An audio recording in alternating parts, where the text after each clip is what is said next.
Okay, so we have an octopus. And we have some PNG file that is the horse, okay, and this is the horse, okay, that is in zip file. All right, and there is a link. No, okay, oh, this one here, a link that demonstrates how the horse run and or walk. Okay, so everything is here. That is pinning animation. I will explain. Let me see. Put the chart here. Okay, so now I have my project. So I'm going to put everything in my project. And the horse, I will unzip it. Put everything here.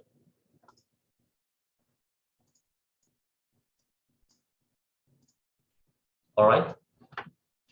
So I would like to import the octopus first. Here is the octopus. And I'm going to start a new composition that is called pin.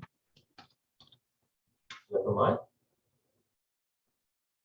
Full height then, and I'm going to set it to 25 frames. Okay, here, high down video. That is full height. Oh, not full. That is not full height. And high then is here. Not high definition video. It is high definition TV, and that is the width and the height. Okay.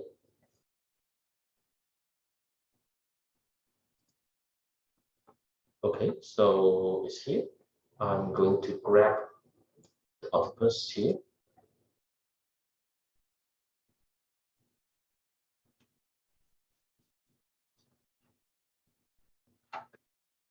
Well, you can find that this is a JPEG file. So as you see here, the octopus.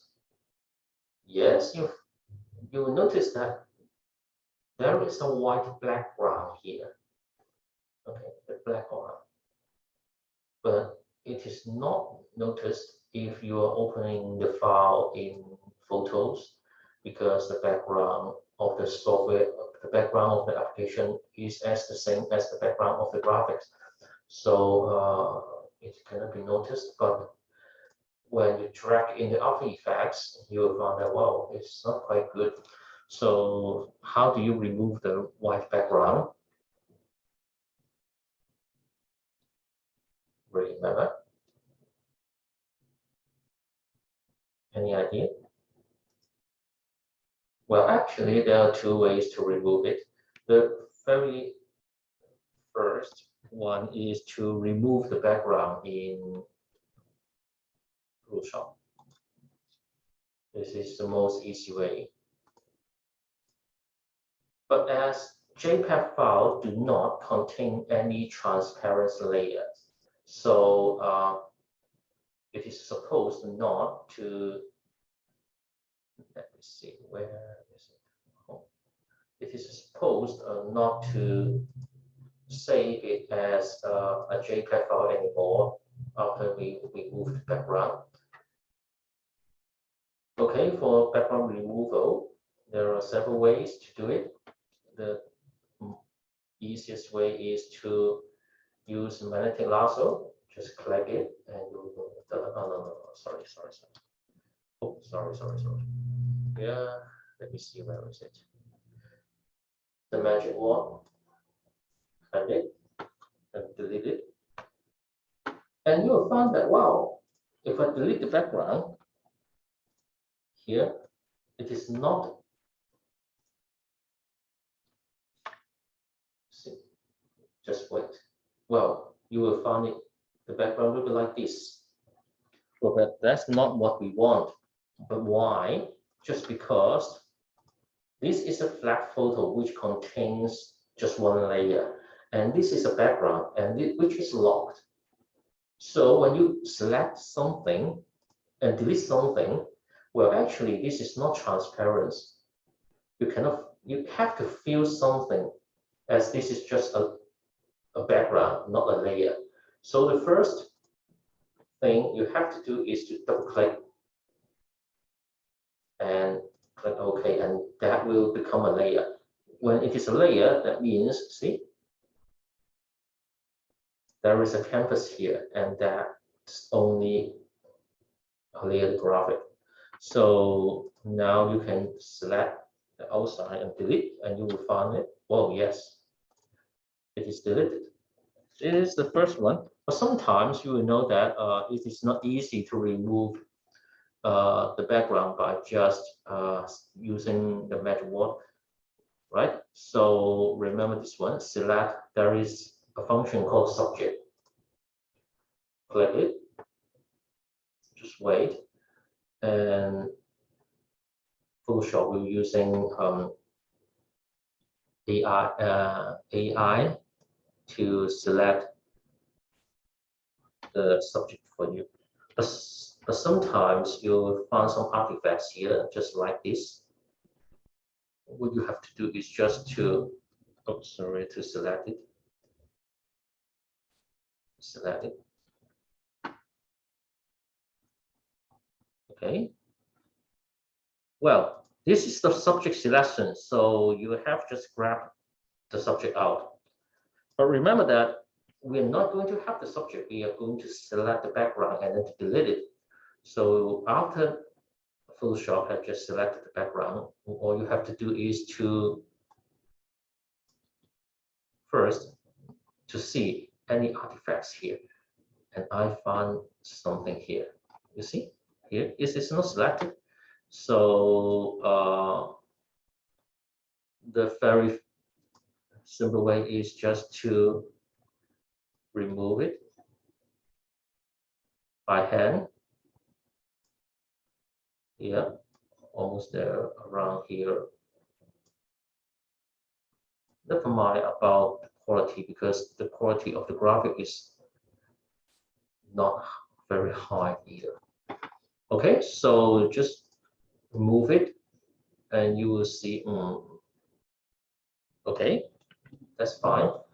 And this is the selection. So I'm going to inverse the selection. So here select, and there is an inverse. Okay, now when you move it, you are selecting the background. Okay, and I'm going to delete it.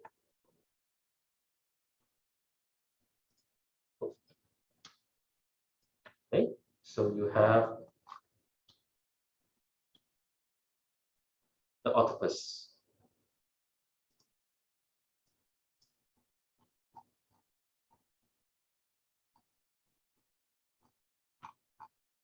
Okay, and then we are going to save it. Okay, this is a layer. Remember, what file formats, I'm not going to save the file into the Creative Cloud. I'm going to save it on my computer. Okay, so what file formats can contain the alpha here, the alpha background? Remember? Anyone knows? Chat.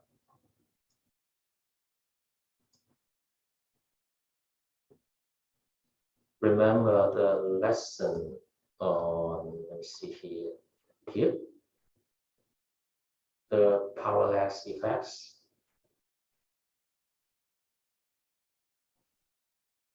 Remember?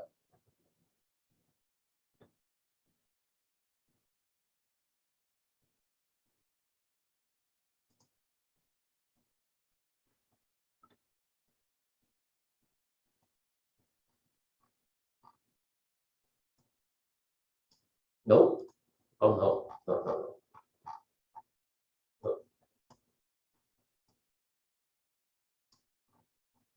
Anyone here?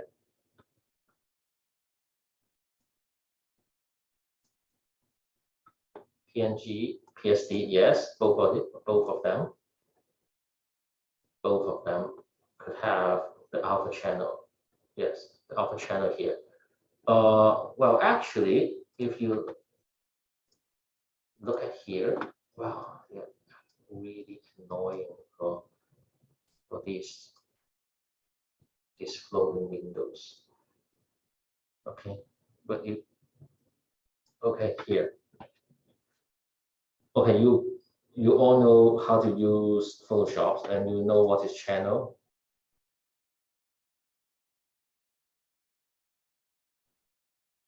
Anyone have an idea of channels?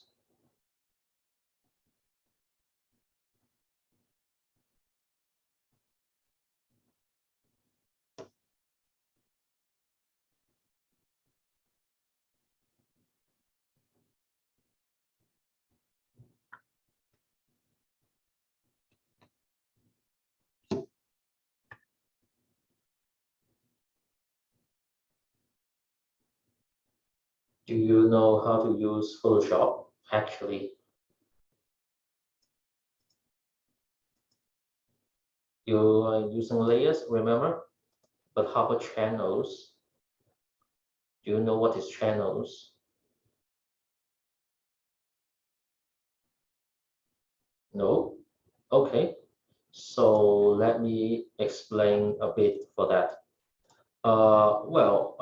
That is very fundamental of computer graphics, so I just don't know. I have no idea if you guys know it or not. Let me see. Man, just pick a random photo or a landscape, or a man is okay. Well, that's a man. Really? That's okay. So take this one. Okay, so I'm going to open the file here, download. Oh, that is not. That is in web format. Yeah.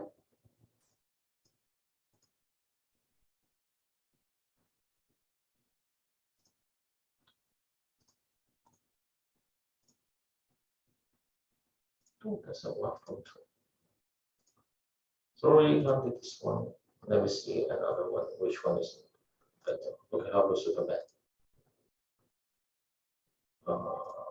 Nope, I want to have something that with different color layers. Okay, this one. Well, this one is too blurry.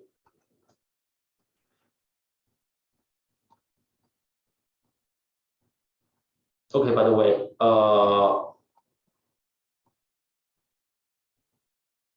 just a side topic, okay, about AI. You found that when I type man, okay, and a lot of apes or Asian man, Asian human graphic comes out, and sometimes that is not the result that I want to have, and because the searching engine, the Google, is an AI system. And this AI system will analyze graphics that usually appear on the internet. So they will learn, this is machine learning, they will learn, for example, this is Superman. And after a lot of people search a Superman and they click, for example, Superman, and I'm going to select some Superman photo, and Google will know, this is a Superman, okay? And sometimes the machine will learn by itself. sometimes by prediction. And there is a very famous case in the Google search engine, in the search engine history. That is one day when someone typed gorilla, right? Oh, sorry. Gorilla. Oh, sorry. Gorilla. Oh, God. How to spell gorilla?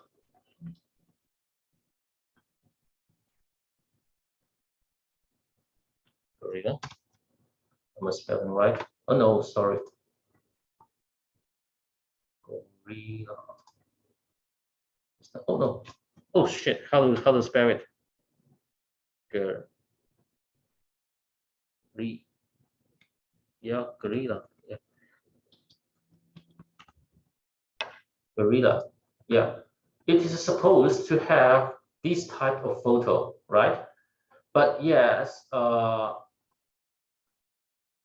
searching engine just one day, some guy just typed gorilla and then found that Google just gave him a photo of something. Let me see. Not like this. Check if Google has revised the searching engine or not. Somehow like this, okay? But without the real gorilla. That is a black guy, okay? Wow, that's a real problem. So yeah, black people just sue Google. It is discrimination. They call it, this is discrimination. But for Google say that well, that is just an AI spot. So it is not a usual search result, but they will just amend it. But they continue suing Google for the discrimination matter that and the court just fined Google a lot. So Google has just changed the AI system to avoid this matter happen again. But it seems to me that it is not really working well. It is not really working well. So that's just some knowledge in the search engine history. Okay, so let me check another some. Okay, we have a better one. Okay, for example, this one. Oh shit, another type of really hate this. Just grab this one. Okay, JPEG file. Okay, so I'm going to open the JPEG file. This one in Photoshop.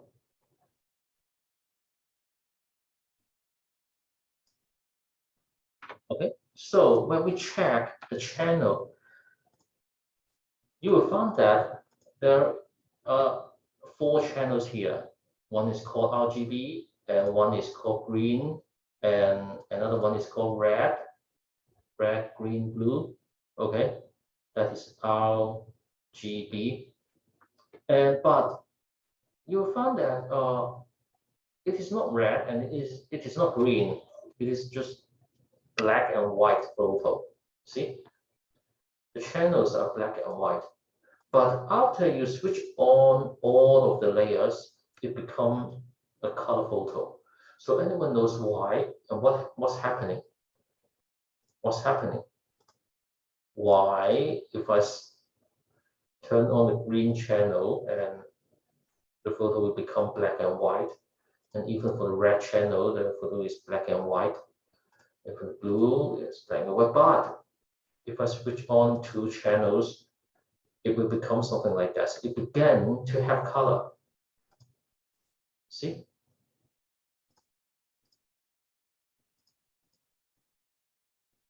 So who knows what's happening and what's that?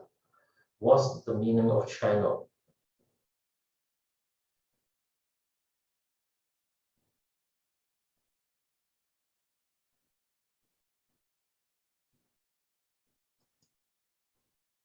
What's the meaning of channel? Anyone have an idea?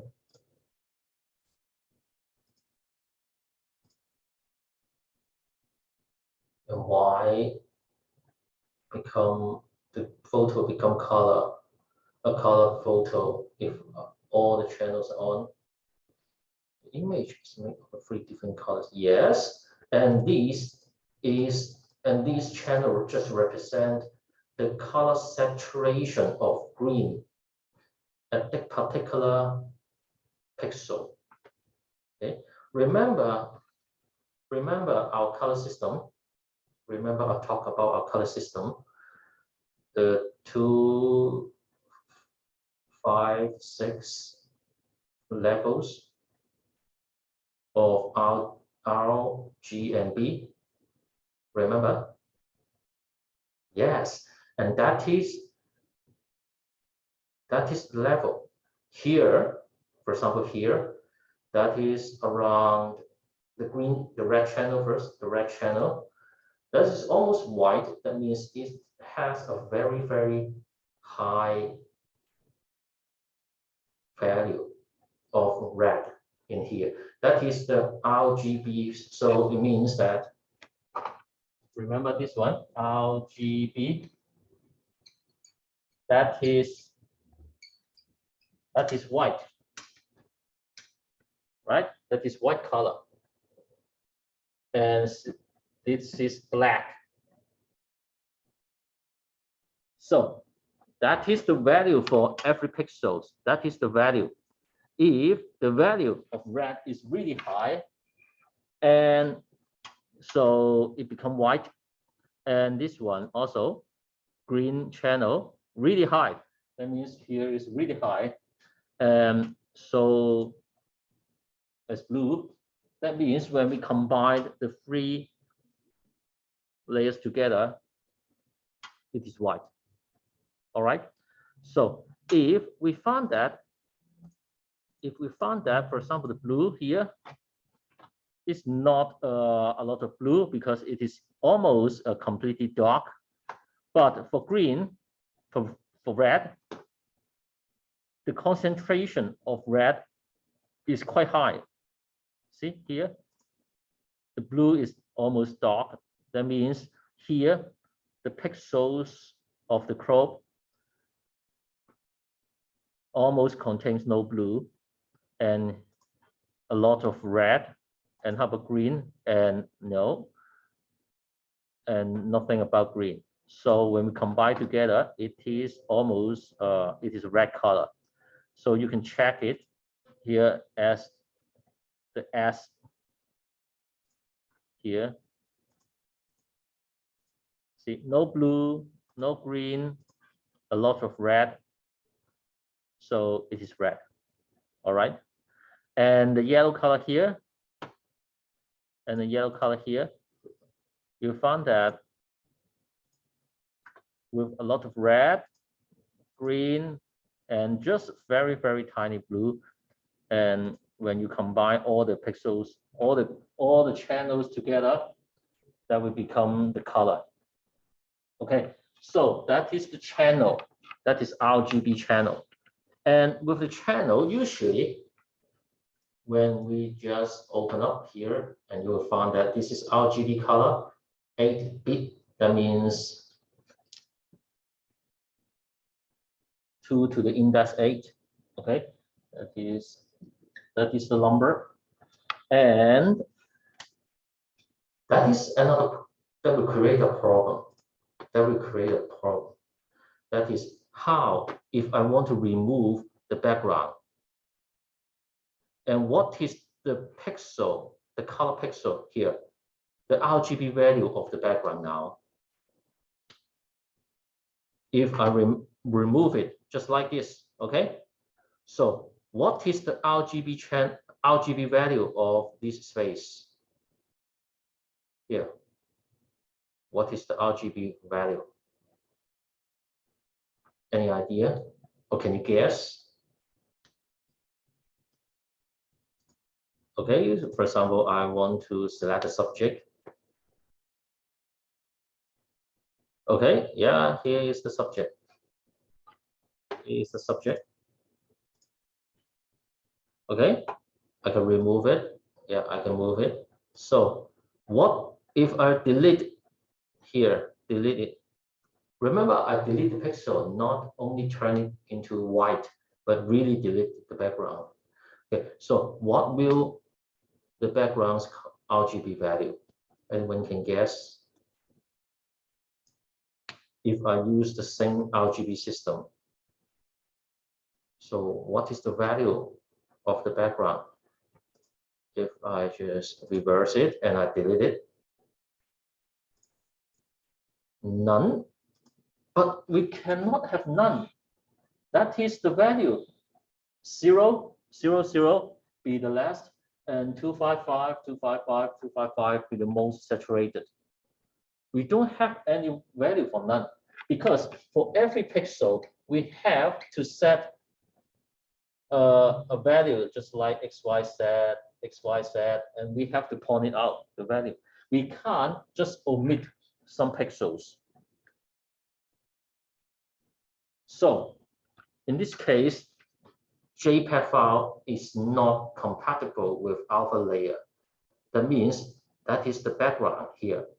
We cannot have really transparent background for that.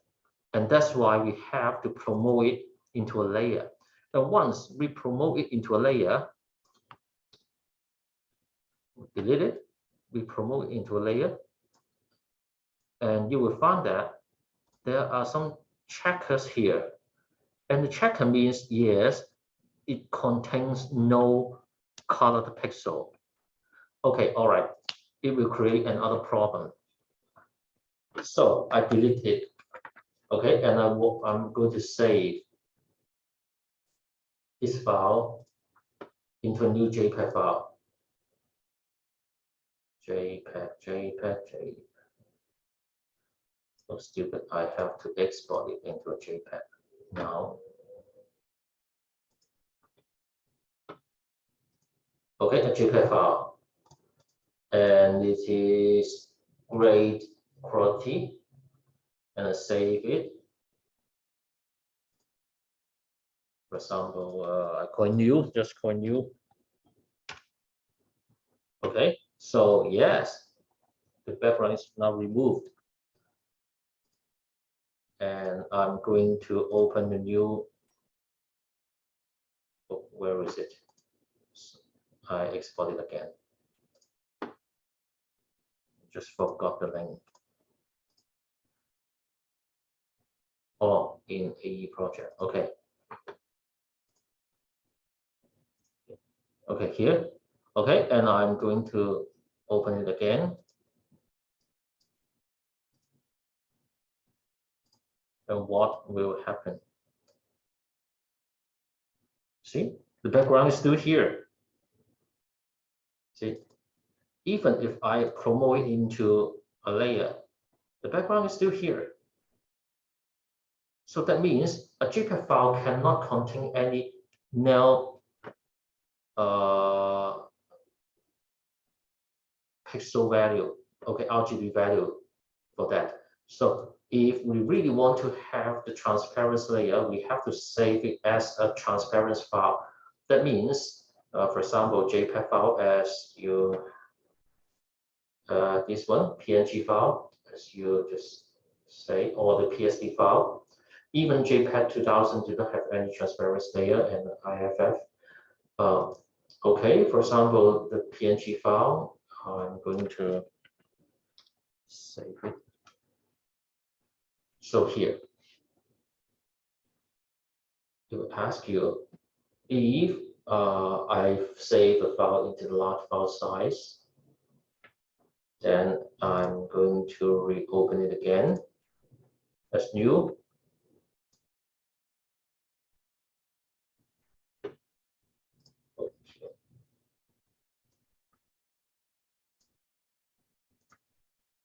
Okay, this one, see, is here now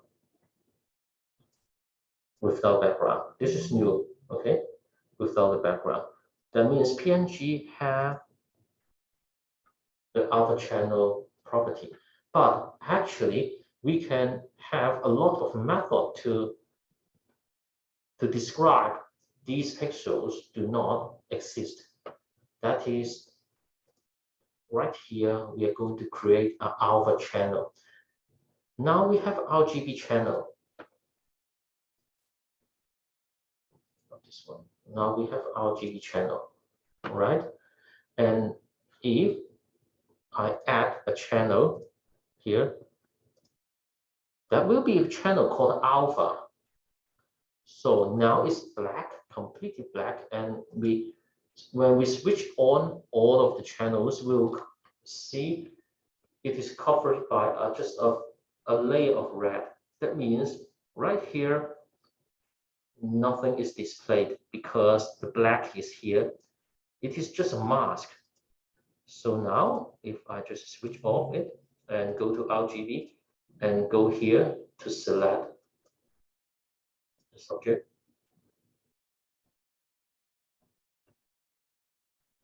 and go here, the other channel, no RGB, here we will have the subject.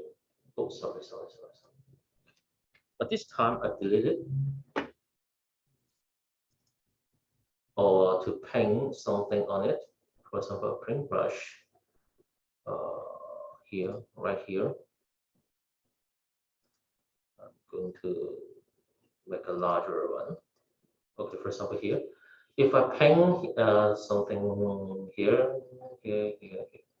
Okay, just here. And you will find that, well, this layer, the alpha layer, have something white here and black here. That means it is, for the white, that means it is 100% to show the pixels of here. See, it's clear now. That means the red area is not exist, but only that is the black area now. And if I paint some more, yeah, if I paint it, see, for example, lighter.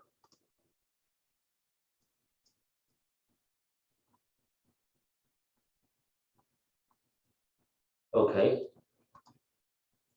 it will become something like this in the RGB channel.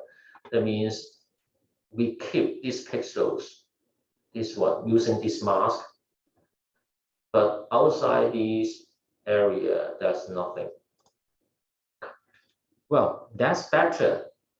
That's a better method because we actually did not amend this photo. We did not delete anything. If we delete something, that means the pixels are gone. Okay, the details are not here anymore. But if we keep this one, we keep the details, but only to tell, and a mask here to tell which pixels are going to be shown on the screen and while which pixels are not, just like this. Then we will be able to keep the pixels, keep the details. So if you want to amend, or if you, maybe your client or maybe you would like to retrieve the details afterward, then you are able to do it. Okay, so just like this. See, you can move the channel, so you can just move it. See, same result, but to keep others. Or if you want to do something else, you can just amend it. For example, oh, I would like the Superman become ghost, and that is, for example, here, and that means here, concrete white color means 100% of the pixel color is shown. If I'm going to, for example, add a bit a transparency, that means something like this, you can fine tune the color, right? And it will become just semi-transparent,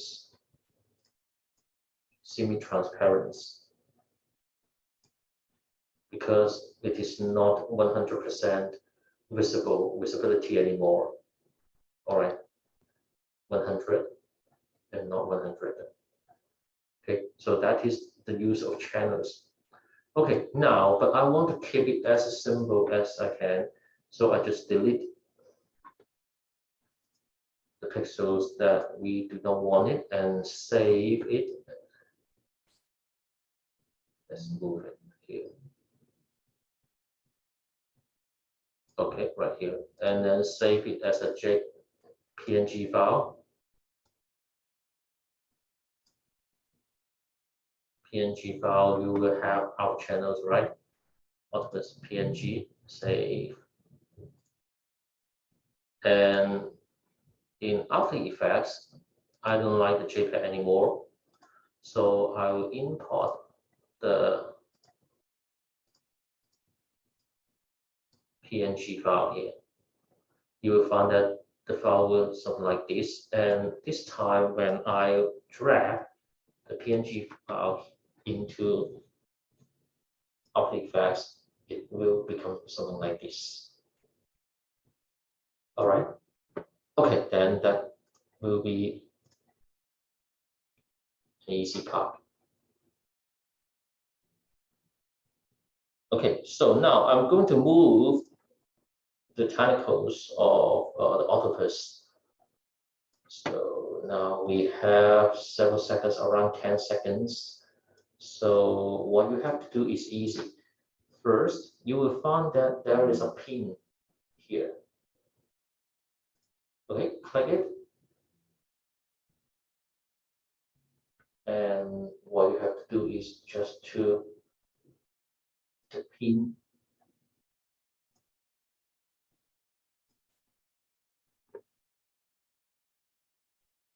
it, whatever, just as you like. Something, just a few pins.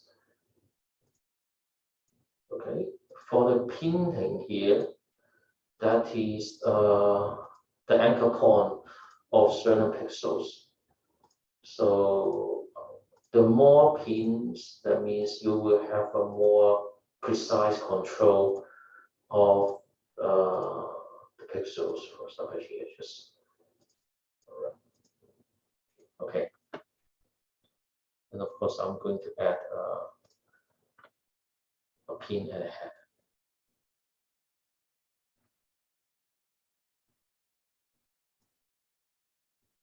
See? Okay. So now you have make pins here, and so now you can check.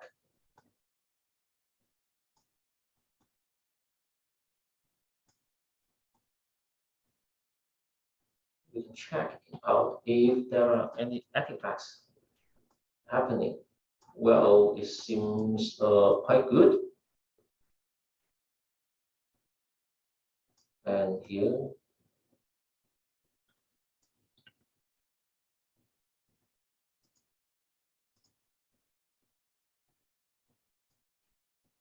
okay, now here comes a problem. Okay, just watch here. Well, the pin should be like this, all right? But when I move it, the surrounding pixels are also attracted by this pin. It is because there are several parameters that we are going to set here. Watch here. That is a checkbox called mesh. If we click on it, you'll find that, wow, that becomes some mesh. Okay, and this is the mesh. So the more dense of the mesh, the more precise of the graphics.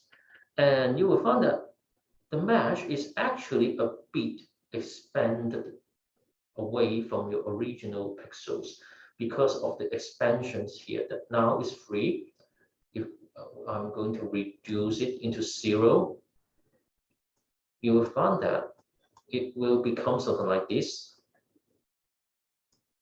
more tight. Or if I select some more, for example 16, and it becomes something like this.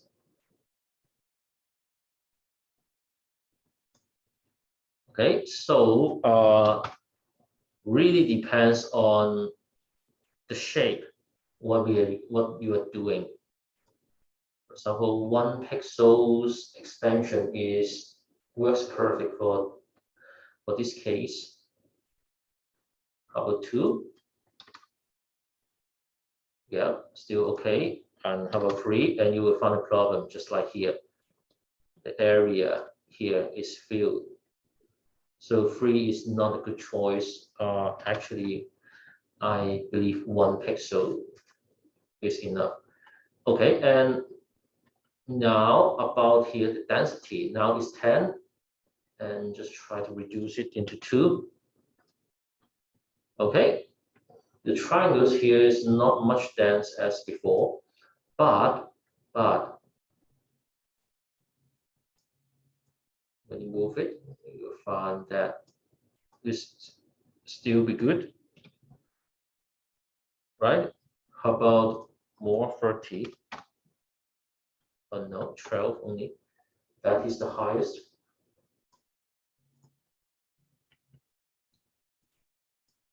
All right, but the denser, okay, the mesh. This is the mesh. The heavier the workload. See, it's slow. It's slow. Okay, so sometimes I will just reduce it into maybe 6 or 5. That's really enough for animation. Okay, now what you are going to do is to that is the kind of record options that you can drag the keys and then it will just record it. Press OK. And that is the timeline. That means every time when you move at the timeline, the pins will follow. So now, just watch here.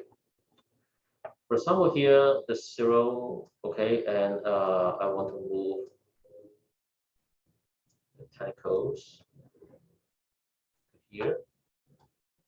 See, it's moving. What you have to do is just to move.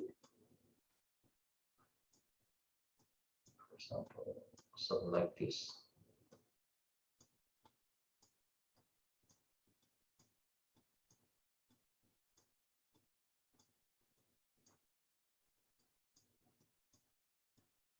Oops, sorry, did not have one more. Chat. Remember that is the first, second, and I'm going to the second one. Still, there's something large.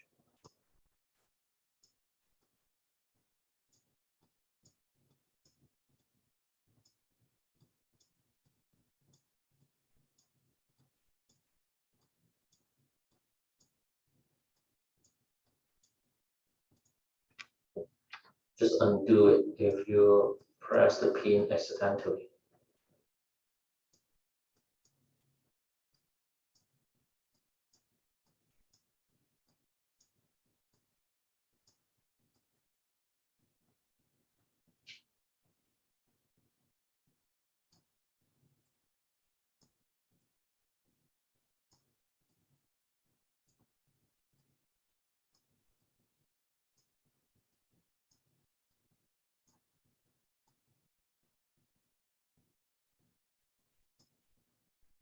Okay, just move the tentacles.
Okay, I'm lazy, so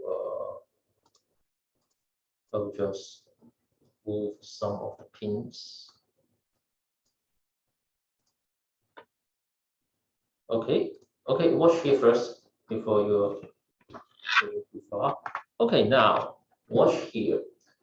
This is the mesh, and for the mesh, actually this is object oriented. See, if I move the subject to here, will still be moving the same as I worked before. That means for the area, for the position, okay, for the position of the pin here, right here, the deform, that is pin, I use 32 pins. The pins here, well, actually is a relative position. That means 7 pixels just left to the original position. That is not absolute. If it is absolute position, that means when we move away the subject, the tentacles pin will still keep here, right? So now this is just a corresponding or relative position to the original position, original pixels position. That is the here. Okay, that's position. Of course, there are a lot of positions that are called that is the planning method. That is the arch and position. That is position one. That is advanced. Never mind, but never mind. Usually, I will just use position. Is enough to have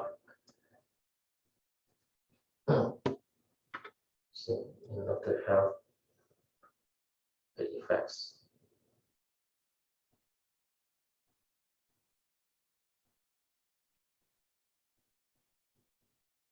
All right.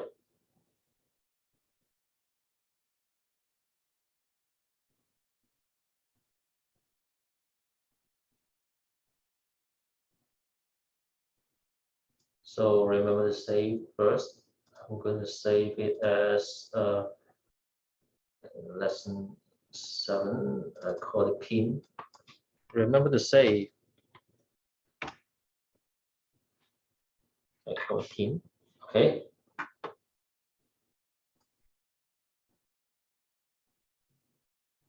So in this way, you can animate any items that is originally that is a static item. Okay, static graphics. You can move it. And some very easy facial expressions. For example, Superman. Okay, just take Superman for example. Superman, let me see, where is it? Here. I copy it and put it into lecture 7 here. Okay, and I put it into my resources bin. And I'm going to animate, for example, here. So I'm going to pin maybe here and here. Oh, but that's not a good example, all right? Because anyone knows why? Because anyone knows why?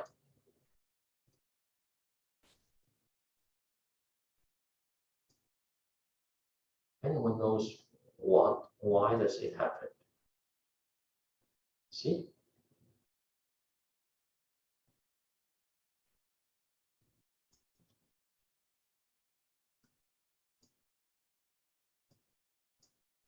Anyone knows why?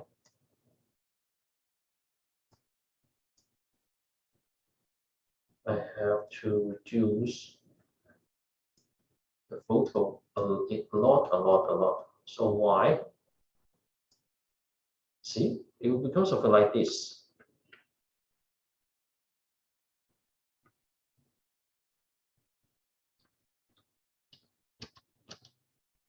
Anyone knows why? not enough density. Well, I can turn it to 12. It's really good. See, it just see the density is pretty higher than this one actually. See, if I turn it into 20, it is not identical enough. Yes, it is not identical enough. And what's happening here? See, what's happening here? The background, it is not removed. So it just treat the whole graphic as one, different from this one, because the transformation of the whole picture is not only the above. Yes, because the background here is also calculated. It calculates the background here. So it is not working. So how to make it work? I really want to make Superman smile. I really want to do it. So how to make it? Undo. Just try how to make it. Now is let me delete it first. It is not isolate the mouth maybe. Let's try. I delete this one first. I delete it. Okay, so it is blend one. So how to isolate it?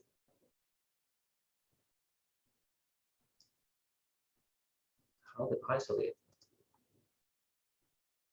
First, it should be a PNG, right? I don't like here. I don't like the background. So first, the file format. It should not be something like this. I invert it in and I delete it. Oh, I have to promote it into a layer first, and I delete it. Yes, it should be something like this, and I'm going to save it as a PNG Superman. I call it.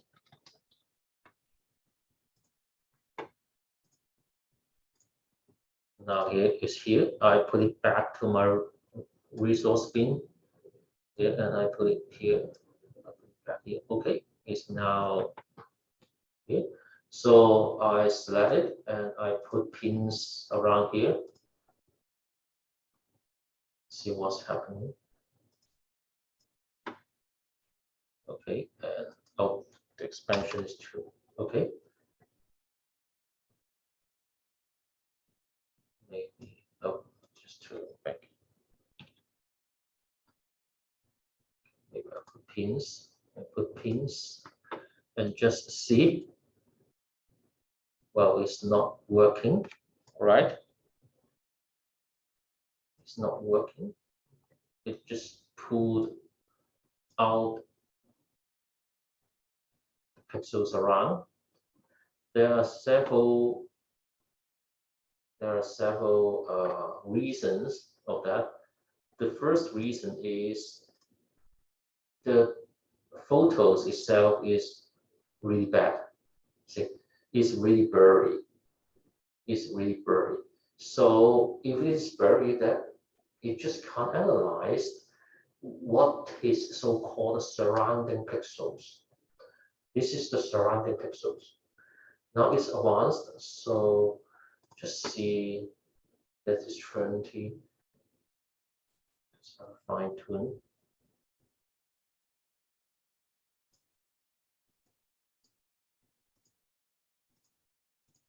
Delete one thing first. Okay, once again. So it is pinned. Yes, it seems to me that the radius is quite large. See?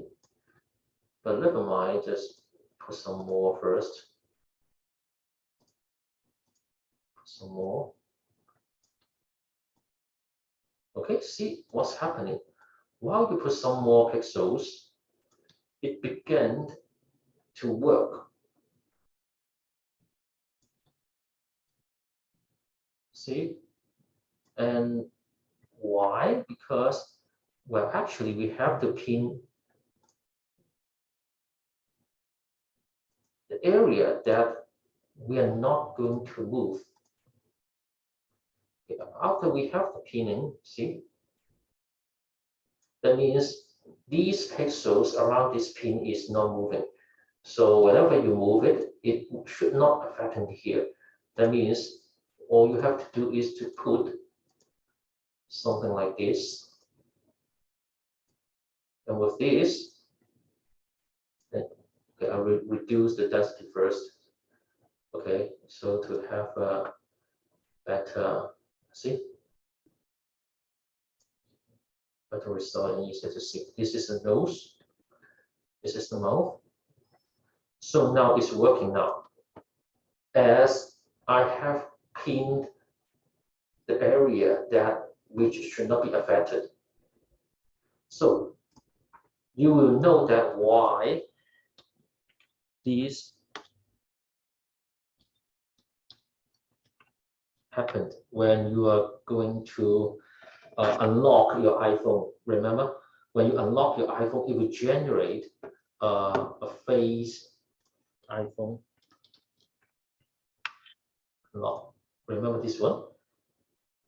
When you unlock your iPhone, it will generate some mesh automatically on your face to analyze your face appearance. So that is the pin.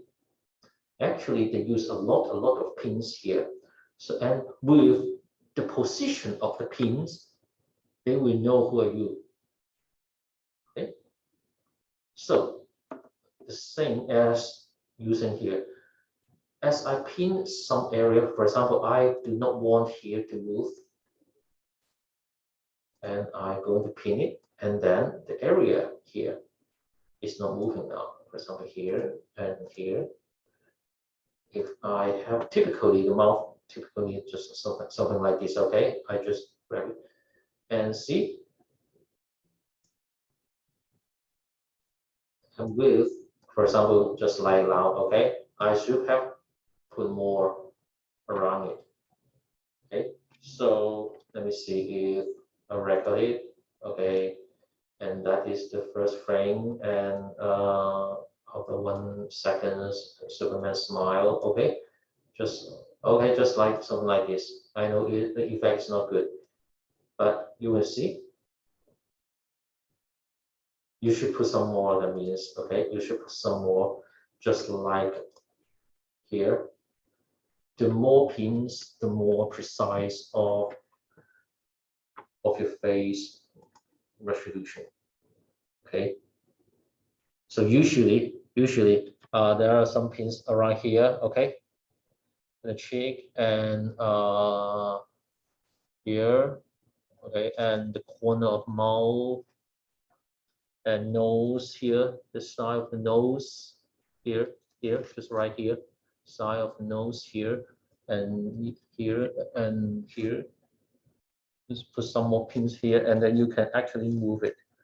And that is also the same method as when you are playing some face remap, right? The face remap with the application. The application just you can put a smile and then you press smile and your photo becomes smile, right?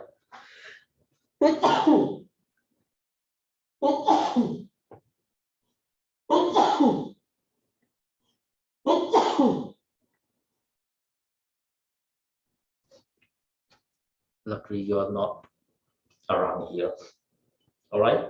So just put some more, and you can move it in a better way. For example, just like this. And yeah, because facial expressions is very a tiny movement of the facial muscles. So you should, if you put some more, you will have a better one. Okay. See, just to smile to you. Okay. Yep. See. Of course, you should move the cheek when you smile. Okay, just raise the cheek when you smile. See, See, it's better now, right?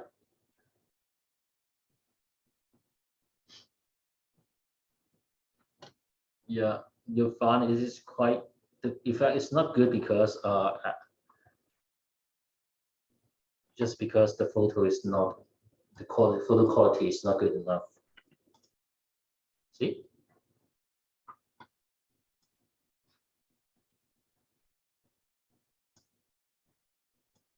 It's smiling. And while we smile, just zoom out, or maybe so. Maybe I should, let me see the mesh.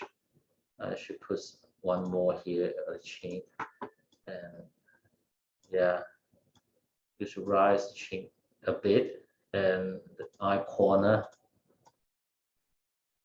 just a bit. Oh no, sorry, it's a bit here.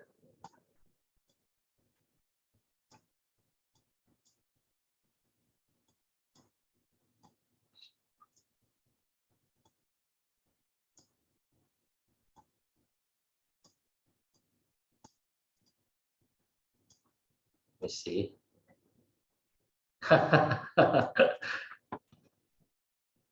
Okay, okay, just zoom it out and you will feel better.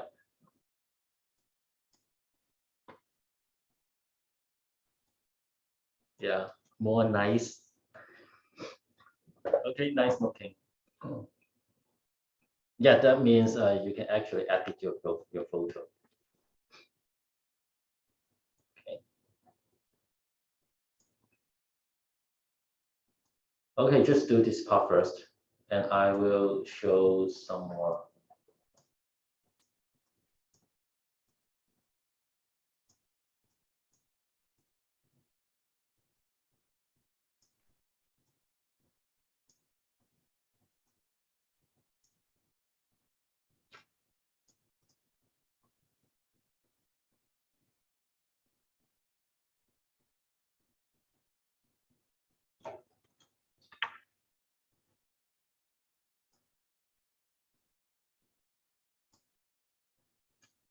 Okay.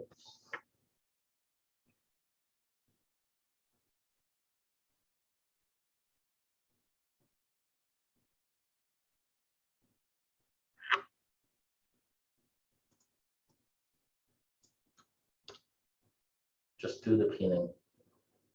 Okay, you should do the octopus one. The Superman one is just a demonstration.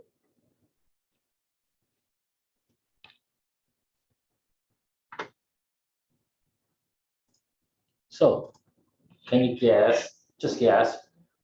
What use can what can this technology can, or this method can be applied to photos, to maybe a nice looking pretty girl photos, or maybe wedding photos?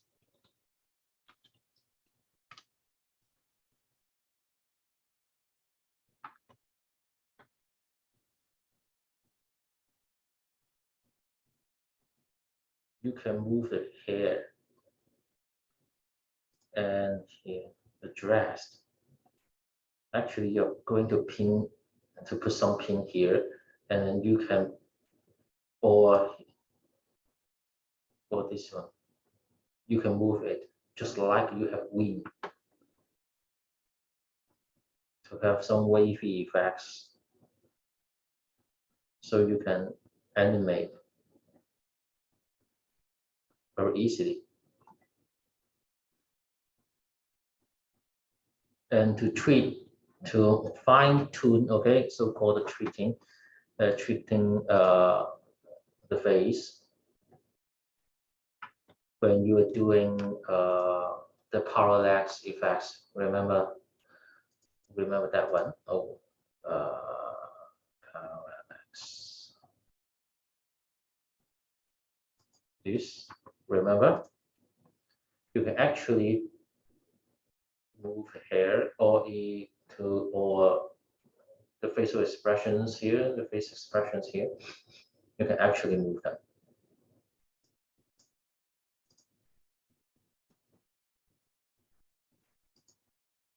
Or even even the limb motion.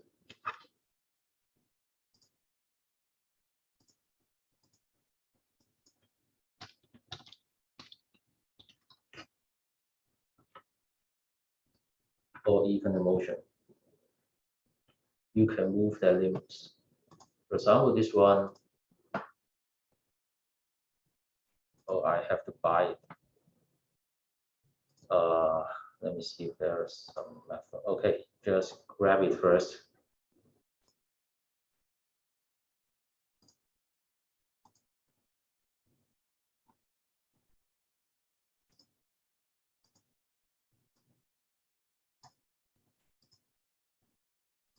Okay, oh, there are watermarks here, but just leave it.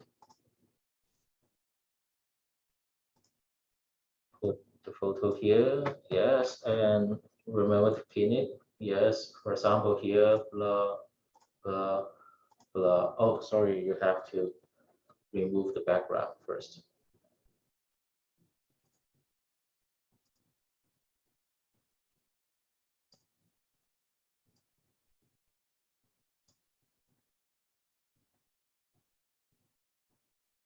I will keep the watermark. I will keep the watermark. Oh, sorry, promoting. Delete it. Save. PNG. Void.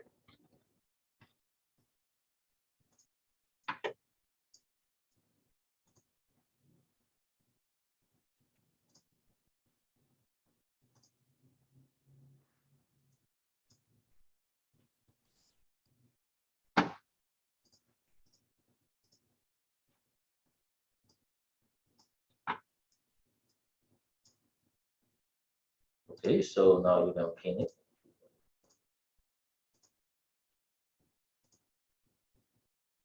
And you will, you can actually see, you can actually move. Of course, you should track the motion just a bit. And of course, you should pin the body.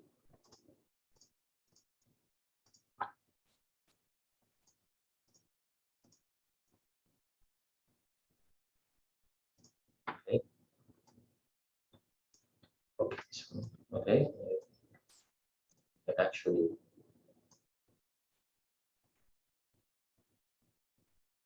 refine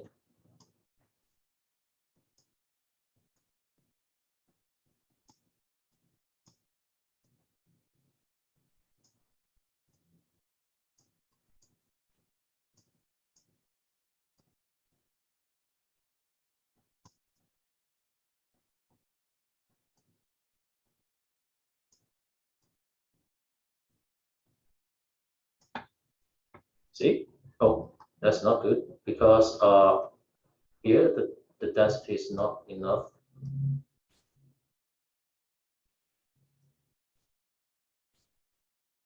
And we should put some more around here. Okay, just quick demonstration that to show actually you can change the nick should something like this in order to keep it. Okay, it's quite weird. There's too much. Okay, something like this, okay? That you can move. See, this is the original one. You can move it. So sometimes we will refine the motion or the position or the rotation to have a better result. But keep in mind that you cannot move the pin too much, or it will become so weird for some of you. Because well, actually the pixels is not here. All right. See, you will find that it is strange. It's really strange. So There's still work to do.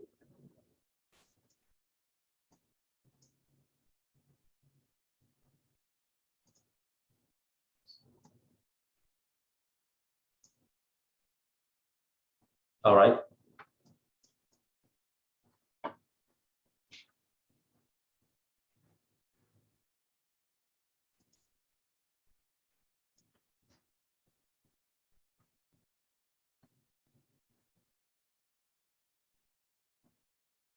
Just do this one first. And then we will move to the layered P motion. So we will finish the horse running or moving effects, and you will submit it as a classwork. Okay. Let's take a break first. 15 minutes. Okay, we will continue class 15 minutes to 5. Okay.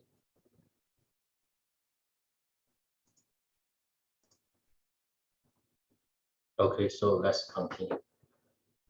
Well, you can find that it is actually a very good method to animate some pixels in in the photo. Yes, it's easy, but sometimes it will create a lot of problems, especially at the layer problem. Okay, when you look at the octopus, okay, but no. First of all of you successful in doing the pinning? Do all of you can pin the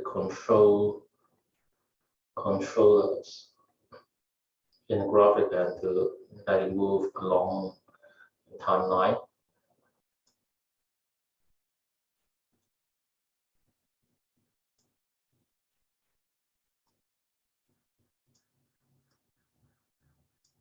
Yes, okay, then that's good. Okay, so you may find that, well, that's actually another problem will be created. That is layer problem. Just look at here.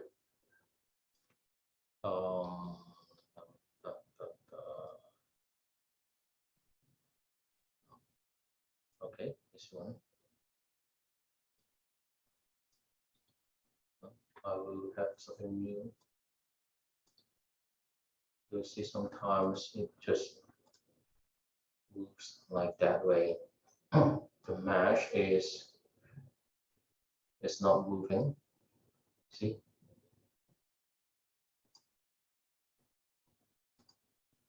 Wait a minute. Okay, so right here now.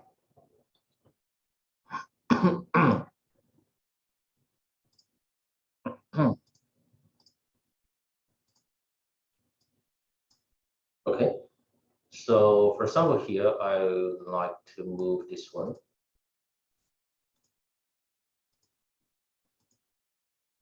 And this one. Okay, well, sometimes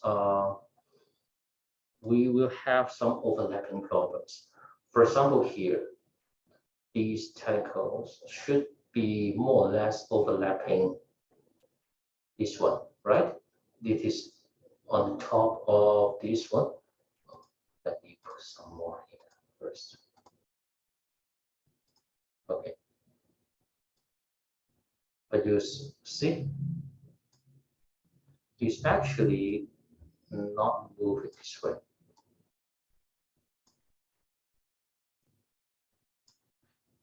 There are some problems like this. See?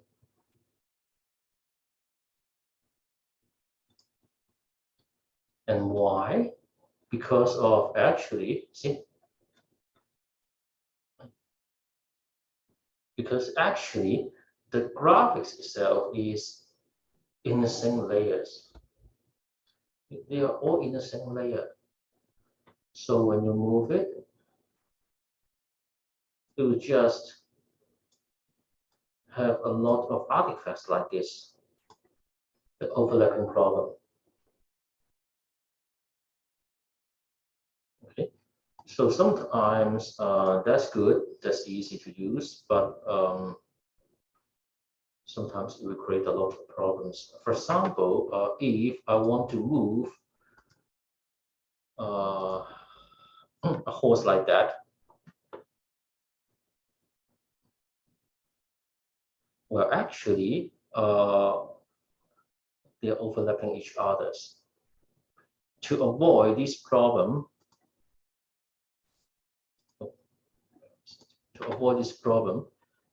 we must separate the layers.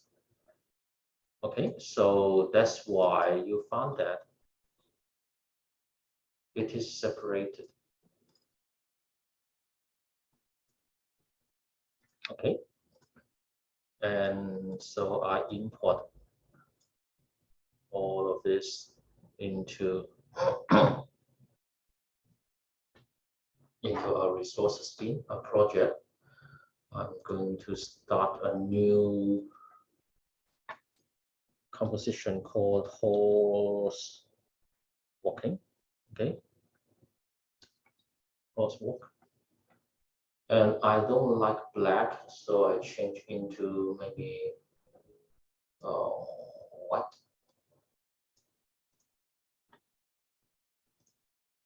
Okay, and I'm going to put the horse, the front wheel,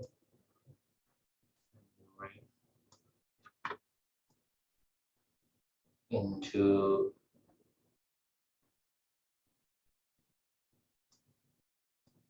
the files now.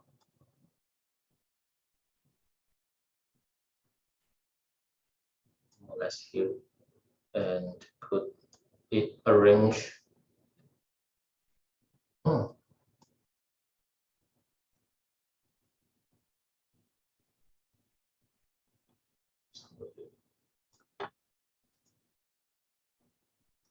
Just put that, lock it, and we can move around somewhere here, lock it, and somewhere should be somewhere here. Okay, so this is the rear, this is the front, this is the horse.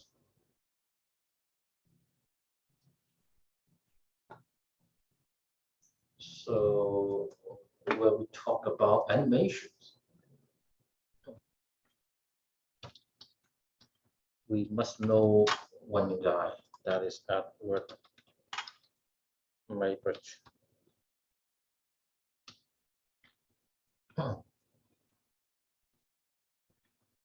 He's the first one. He's a photographer, actually. He's the first one to capture a sequential image of animals' movement. Okay. And afterward, he was focusing on the human movement. Okay. He used a lot of cameras, which is very, very expensive at that time, to shoot sequential images. And that nowadays, we call these as some keyframes. That is the frames we are going to add a stopwatch. Remember the stopwatch? To add keys, and that is the keyframe. He's the first guy who would like to capture animations. So, well, actually, that is a bit that he bit with his friend. That one of his friends just thought that while the horse is running, okay, there is one spontaneous moment that four legs all overing over the ground, not touching the ground, when the horse is running really fast. And someone believe it, and but somebody did not. So he just found a method to capture sequence and found that, wow, yes, that's true. It's just one moment that all of the legs are actually not touching the ground. And that is the beginning of, almost the beginning of animation. Okay, and it took a lot. And afterward, he hired some some people to do a series of actions to see what is the locomotion or what is the keyframe. So, see.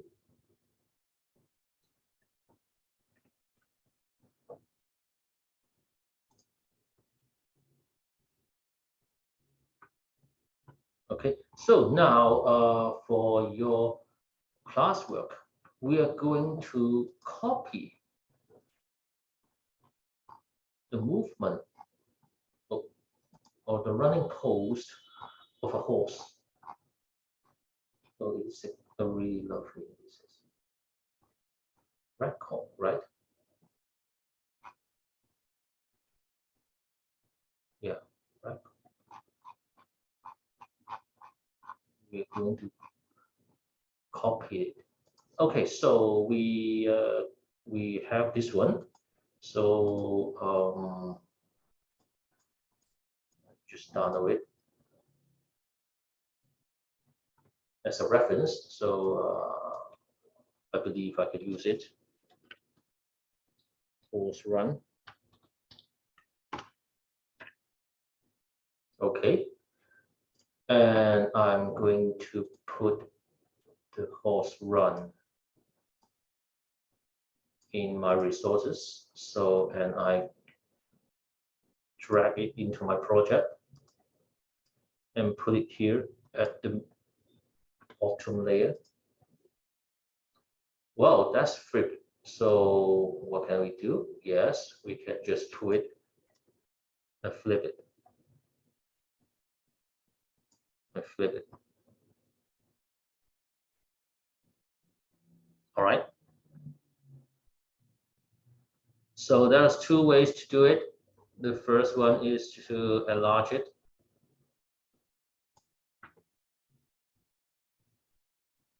And this method is called rotoscoping. Rotoscoping means we are copying the rotoscope here.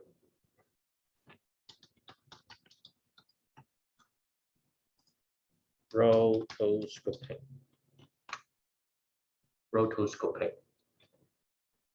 Okay, just like scanning. Okay, to trace the motion of, or trace the keyframe. Okay, the motion in the keyframe one by one, frame by frame, and that is rotoscoping. Actually, Disney do a lot of rotoscoping too. When you're watching Disney's film or Pixar's film, they hire actors. They hire actors to perform a series of action, and then they shut it down, and then they just put the serious action here as the background, and then to let the character copy the action frame by frame. They trace it. So yeah, that is the reason why you always find Disney's animation is quite realistic, because actually they are copying from the actual scenario. Okay, so that is the horse, more or less. Or I will scale it down a bit.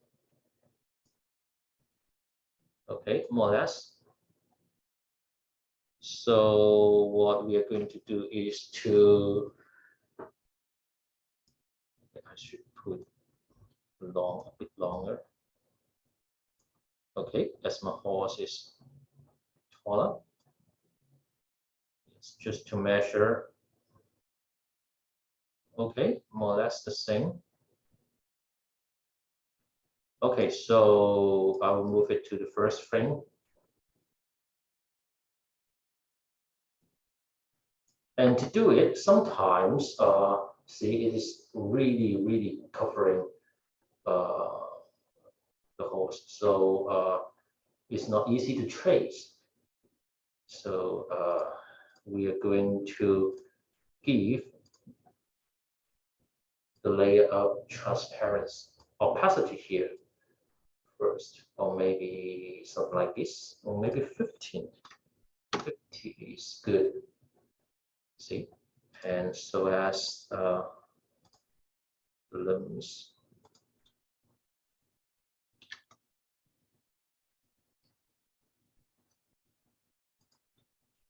We will change it back. Okay, we will change it back.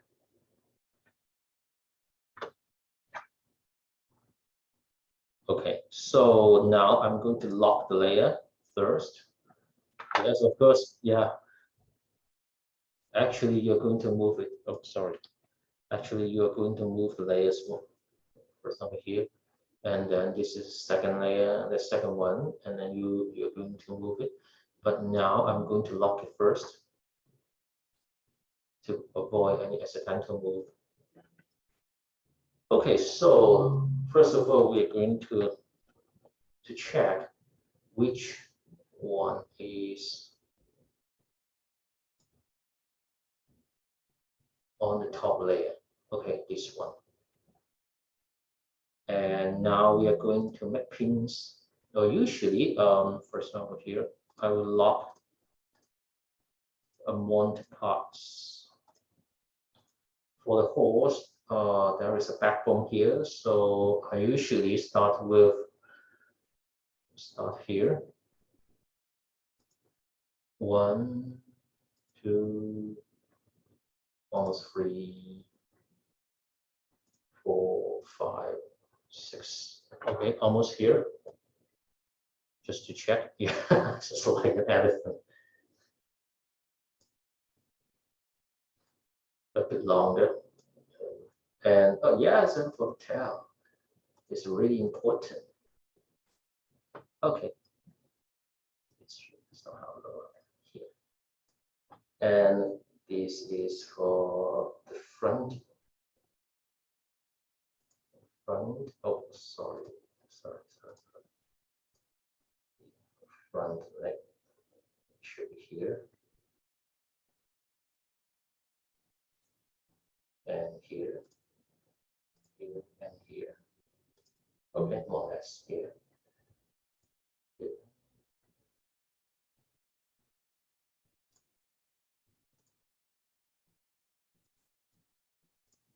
Okay, something like this. And you can check to see. Okay, the horse, the tail is not as same as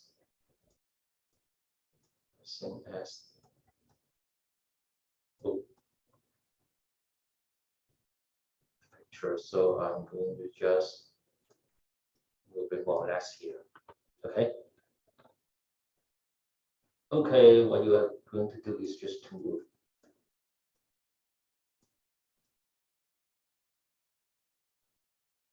Just to move.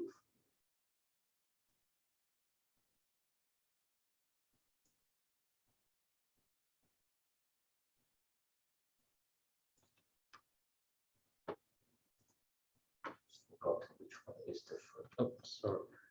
Just forgot which one is the front.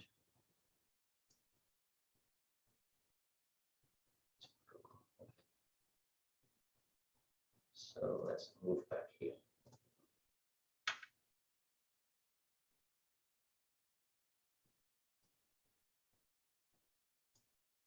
If you found that you do not have enough pinning points, then you should add some more.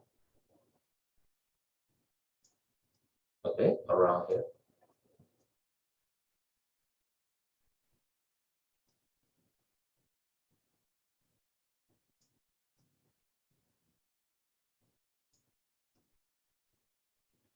Yeah, artifacts happened.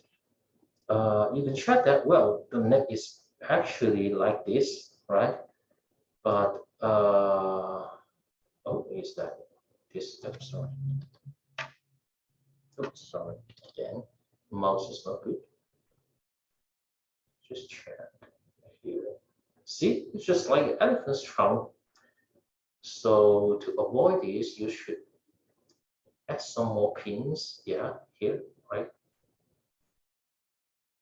Let's maybe one more to avoid. See, it's better now because these pixels are pinned. Yeah, more or less just like here. See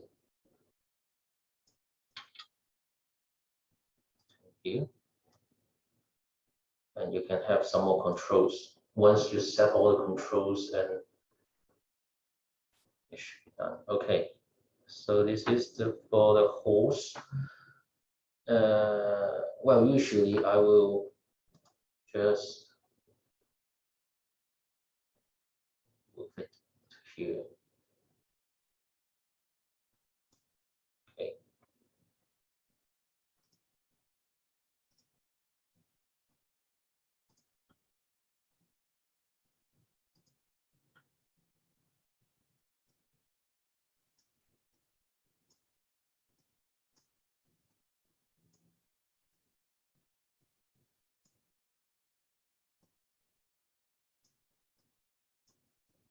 Yes, this is not the host,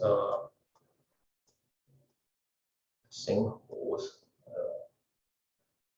Let's try move to the area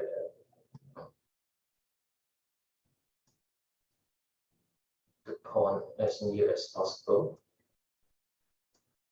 Okay, so just moving like that.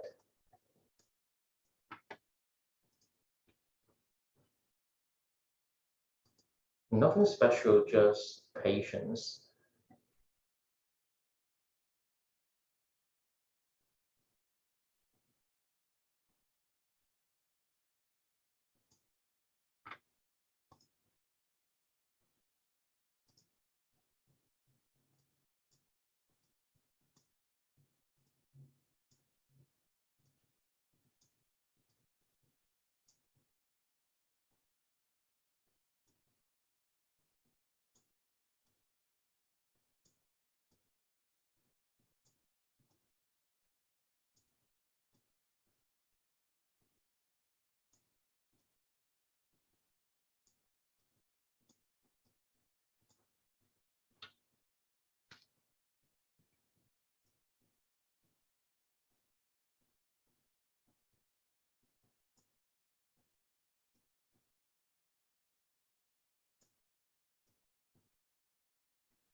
So just like this part, you found that not enough control points, and then you should add one or two more.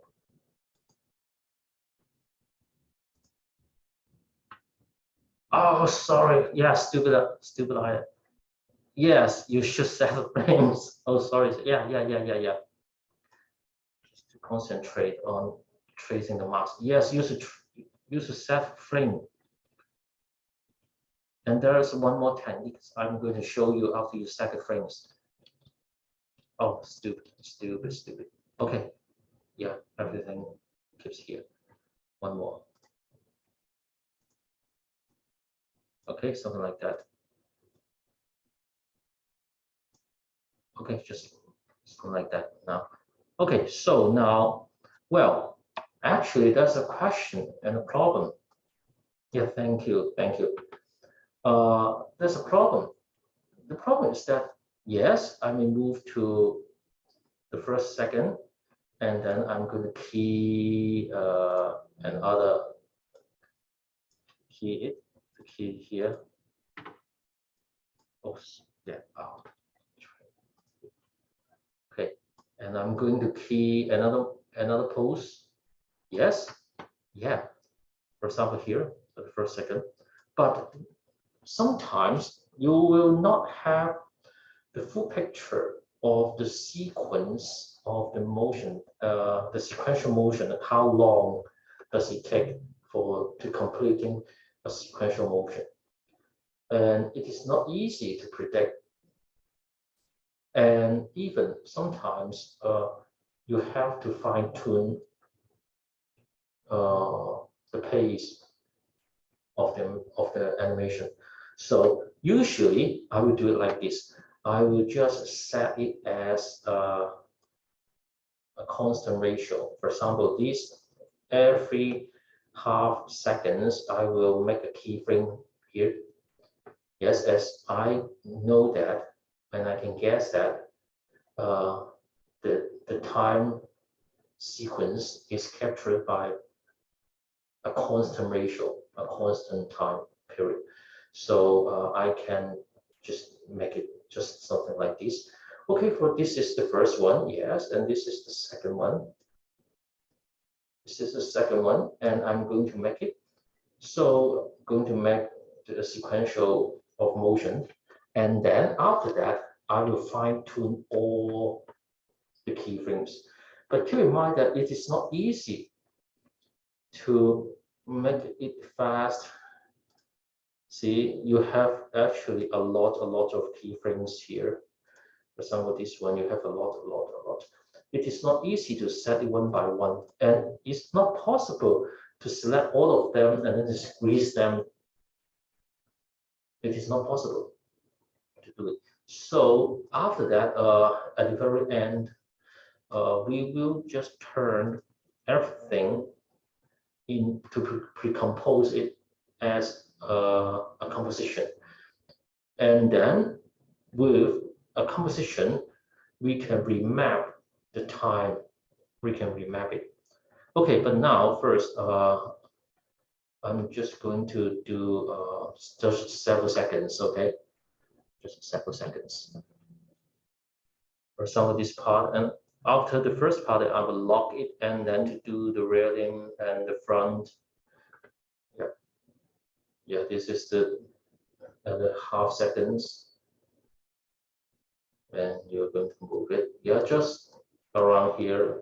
I just move it. Yeah, just like that. Okay, and here.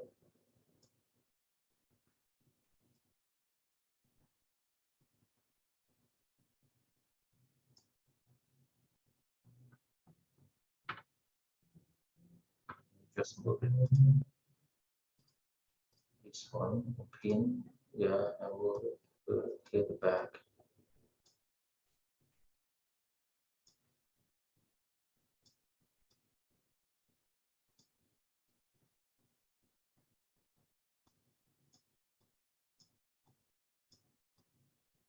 Okay, just like that.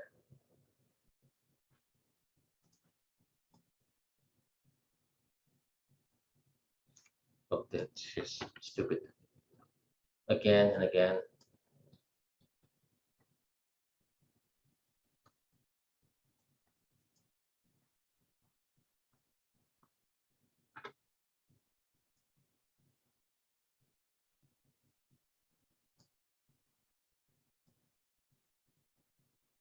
Remember to move the sheet.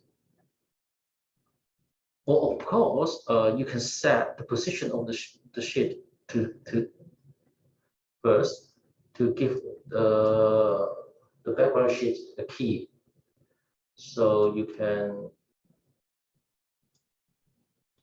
ignore the movement of the sheet.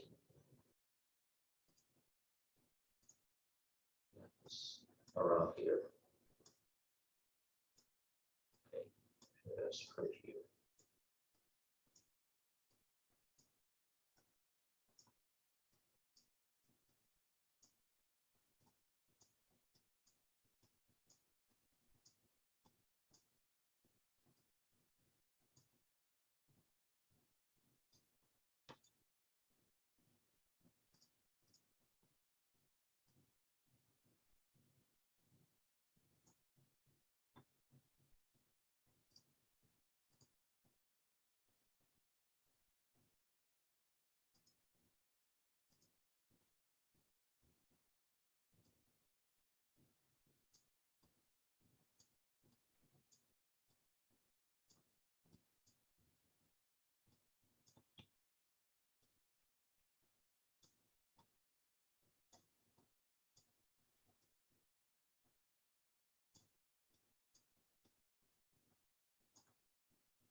do something like this first.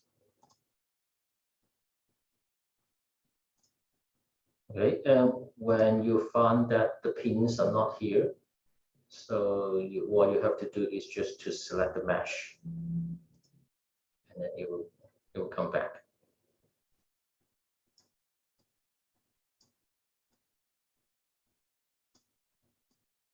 Okay, just something like that first. I'm not going to move it.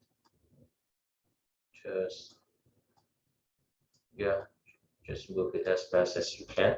Okay, first you will have a sequence. See.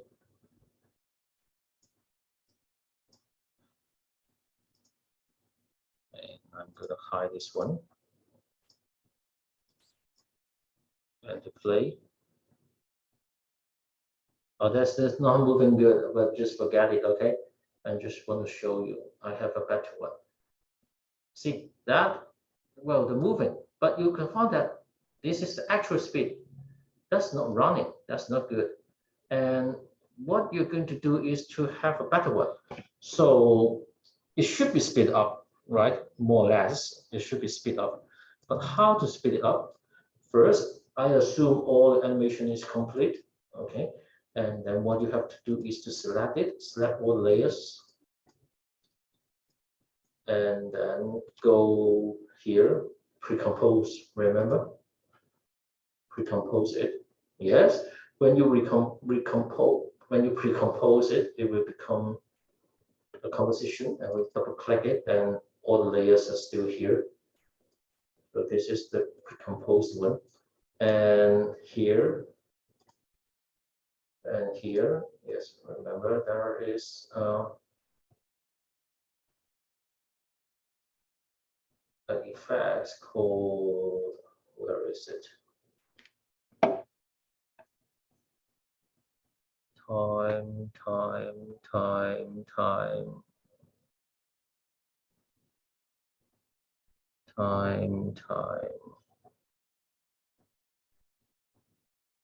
Ooh, it's not here. Let me see. Let me check.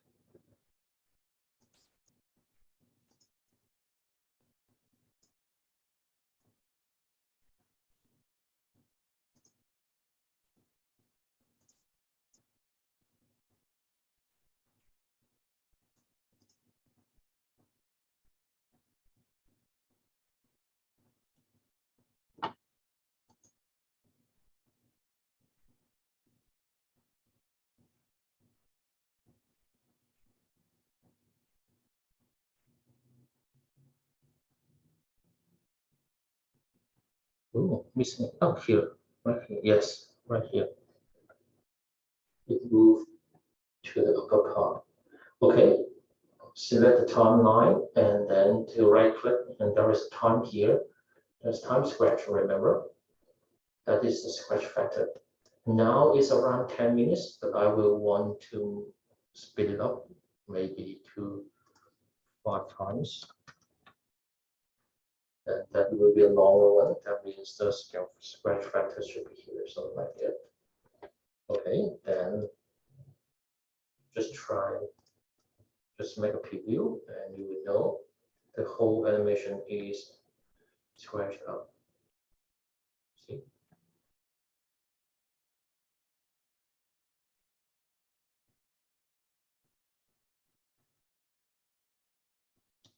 Okay, use this method to do it. And yes, this is the final composition here. So actually, the whole timeline, it keeps the same, 10 seconds. That means if I want to make it half seconds a keyframe that can contain 20 keyframes, that's pretty much enough to do. And yes, so you can, oh sorry, I missed this one. This one should be put in the pre-composition too. So if it is in the pre-composition, then no, you cannot put it now. To input another one, that's okay.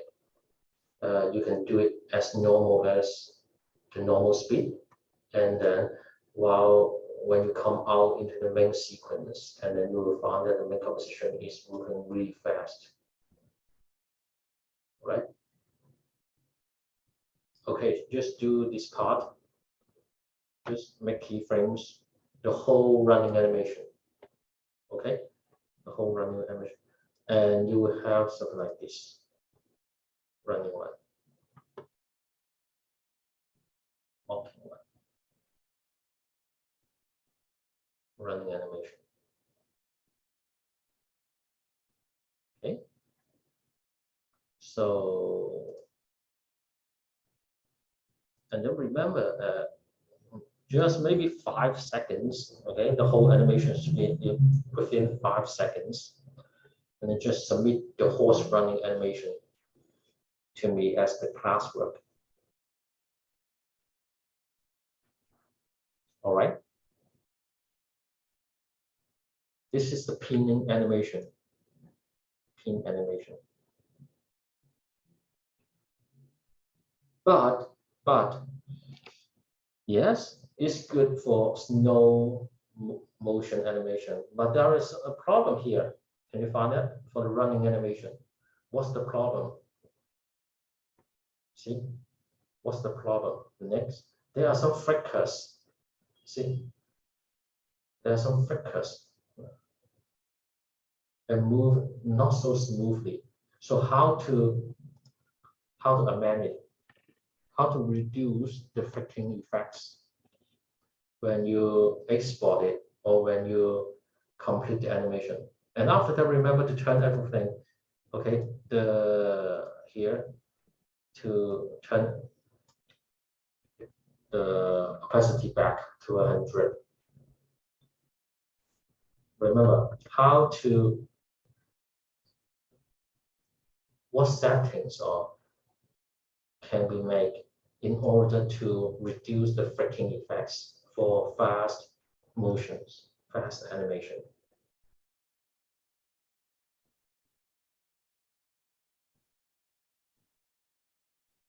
Just like the bouncing ball. Remember, what can we do? Yes, motion blur, yes. Remember here, remember to apply motion blur here for each of the moving layer, that the layer contain motions. Then let's see, will become much better if you apply the motion blur. All right, yeah, remember, this one is not good because I just forgot to apply motion blur. So see, the links are so freaking. That's okay for snow walking animation, but not for fast running animation.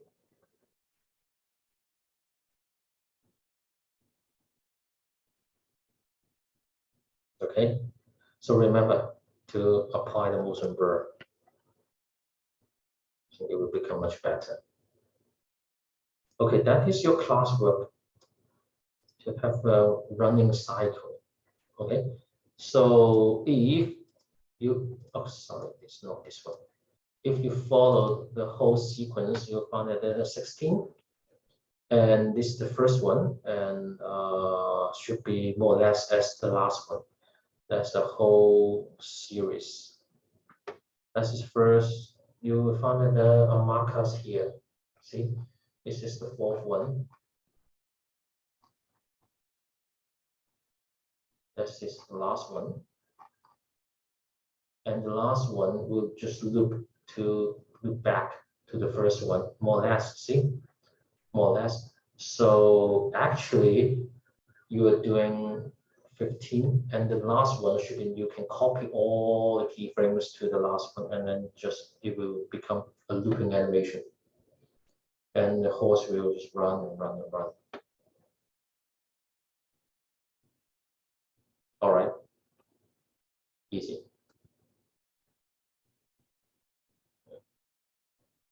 Just to make layers. That is rotoscoping, what we call rotoscoping. Rotoscoping can have a lot of of effects and good animations done to be done.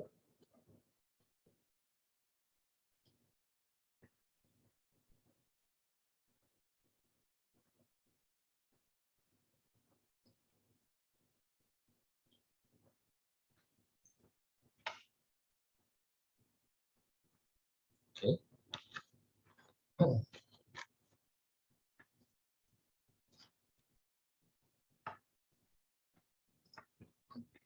So I forgot to assignment here.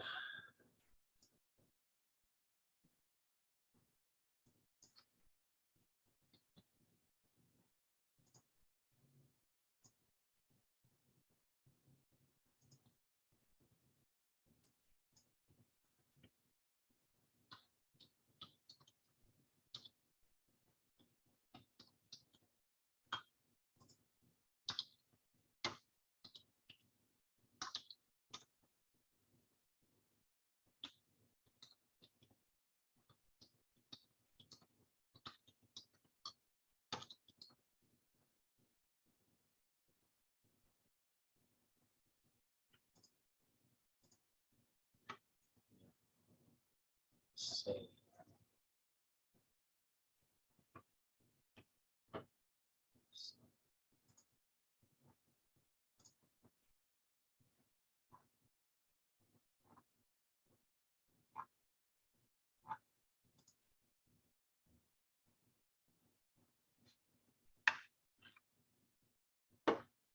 Okay. Stop sharing. Well, I will upload the clip to Moodle.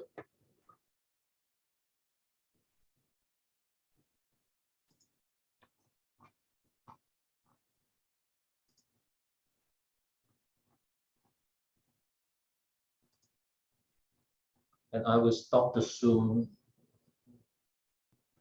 for it takes time to convert the video. It really takes a long time. And then I will convert the video and then I will upload the video the lecture video to Zoom. All right.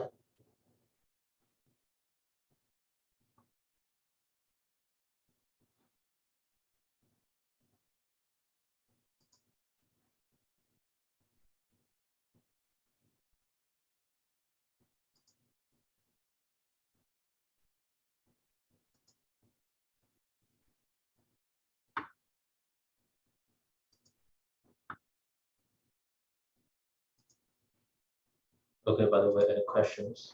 Yeah, good. Any questions?